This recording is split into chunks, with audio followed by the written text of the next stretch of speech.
Migraine ഉള്ളവരുടെ sensations കൂടുതൽ ഷാർപ്പായിരിക്കും. അതുകൊണ്ട് തന്നെ ലൈറ്റും സൗണ്ടും ഒക്കെ പോലെ സ്മെല്ലും ഇവർക്ക് ഇറിറ്റേഷൻ ആവാറുണ്ട്. Air freshener, perfume, floor cleaner, food cook ചെയ്യുമ്പോഴുണ്ടാകുന്ന സ്മെല്ല്, സാധനങ്ങൾ കത്തിക്കുമ്പോഴുണ്ടാകുന്ന സ്മോക്ക്, വാഹനങ്ങളിൽ നിന്നും വരുന്ന പുക, പെയിന്റ്, ഡീസൽ, മണ്ണെണ്ണ അല്ലെങ്കിൽ പെട്രോളിയം പ്രൊഡക്ട്സ്, ഇങ്ങനെ സ്ട്രോങ് ആയ സ്മെല്ല് പല ആൾക്കാർക്കും മൈഗ്രെയിൻ ട്രിഗർ ചെയ്യാറുണ്ട്. അല്ലെങ്കിൽ മൈഗ്രെയിൻ അറ്റാക്സ് വരുന്ന സമയത്ത് ഇങ്ങനെയുള്ള സ്മെല്ല് അവർക്ക് ടോളറേറ്റ് ചെയ്യാൻ പറ്റണമെന്നില്ല.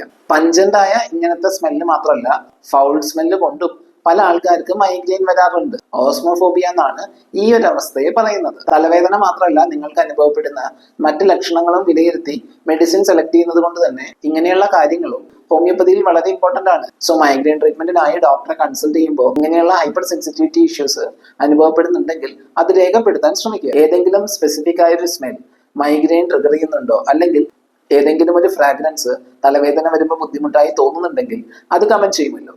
ബൈ.